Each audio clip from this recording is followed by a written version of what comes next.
Welcome to Coffee Commerce. My name is Sean Ramett, and I'm the grandson of a coffee farmer from Guyana, South America. On Coffee Commerce, we talk about the stories behind coffee as they relate to commerce, ideas, and society. In previous episodes, we've talked about British coffee houses such as Lloyd's, Jonathan's, and Garraway's, and their contributions in areas of business, society, even literature and drama. But there's another interesting story that would be worth investigating at Jonathan's Coffee House.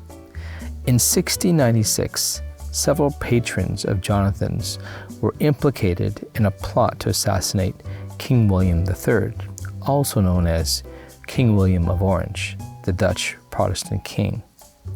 These patrons were also thought to have been associated with what was known as the Popish Plot. We will talk more about that later. In 1696, the Jacobites plotted unsuccessfully to assassinate William III, who ruled with his wife, Queen Mary II, in England. She was the daughter of James II, who had now fled to France. The Jacobites wanted to return William's father-in-law to the throne. To understand what happened at Jonathan's, we need to understand the background during this point in history. And we have talked about this before, but it is worth repeating here again. Earlier in that century, they had the bubonic plague to deal with, which may have killed as many as 25% of Europe's population. England was also facing a mini ice age, which changed their agriculture and landscape. With the land getting colder, famine and ruined crops becoming the great battle that they would now face. This not only caused entire communities to be shut down and people to migrate from their current towns, almost in search of food and water supplies as refugees. In the midst of the 17th century, Charles I became more demanding on the people for taxation and other control of government. The people rebelled and England fell into civil war. Out of civil war, Oliver Cromwell ruled the land for a time as a republic, not a monarchy. Charles I was executed, and Cromwell's reign would be short-lived as Charles II would return to power. When the monarchy returned to power, things were a little bit different in England now. The people were not necessarily all convinced that the appointment of a monarchy was entirely divinely inspired. New thoughts and challenges were forming about the future of the monarchy. These thoughts were most prolific in the coffee houses of England. Unlike taverns, which were places for more private conversation, coffee houses were public forums. They sparked debate, new thoughts and ideas that would engage their patrons. Charles II and many of the ruling class of the day were concerned about the coffeehouse rage. Charles II used an opportunity to try and ban coffee houses. This was the women's petition against coffee. There was a great public outcry against the ban. Fearing another revolt, Charles II and the leaders of the day stepped back from their position on the coffee houses and allowed them to remain as is. Now back to the Jacobites, which are now rising up in this time. The Jacobites argued the monarchs were appointed by God, or divine right, and could not be removed, making the post-1688 regime of Mary II and William of Orange illegitimate. While this was the most consistent difference, the Jacobites were a complex mix of ideologies, many opposed by the Stuarts, who were up to this point the kings and the monarchs of the day. In Ireland, for example, it meant supporting the Catholics, which James supported, but also Irish autonomy and reversing the 17th century land settlements, which James opposed. This is the background for what is about to happen at Jonathan's Coffee House in 1696. Let's discuss the assassination attempt of King William. The plot was based on William III's known habits and movements, in particular after hunting, which he loved to do. On the south bank of the River Thames, he would take a ferry that would take him across to the north bank. There was a lane that ran from Turnham Green to Brentford, The plan depended on surprising William and his armed escort while in his coach on this lane. They would use 3 parties of armed men, one to capture the king and the other 2 to deal with the guards. A point was agreed upon on the lane, which was narrow enough so that the royal coach and 6 horses would not be able to maneuver around the plotters.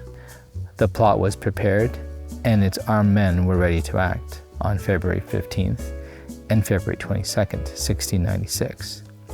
In the end, the plot did not materialize on either day when those planning were in position, and on February 23rd, a proclamation was made against them.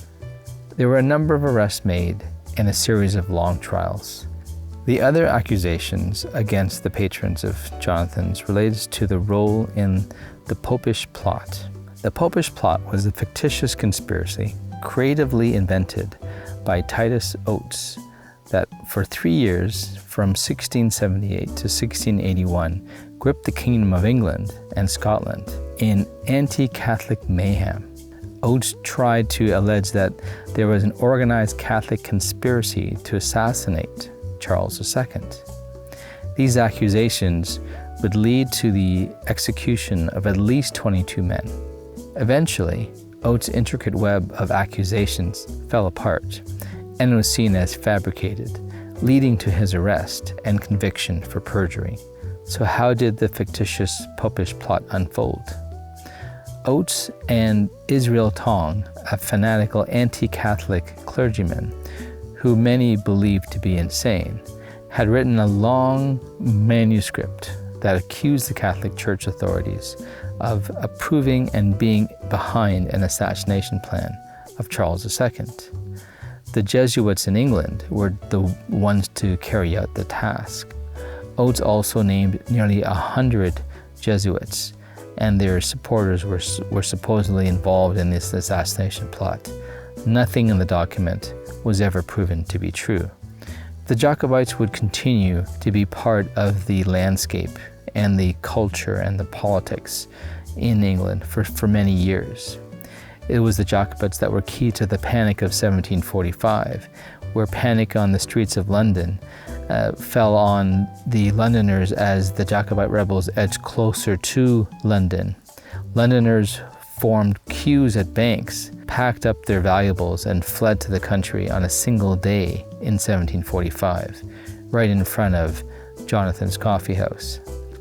With King George II, he actually had his yachts ready just in case he needed to make a fast escape.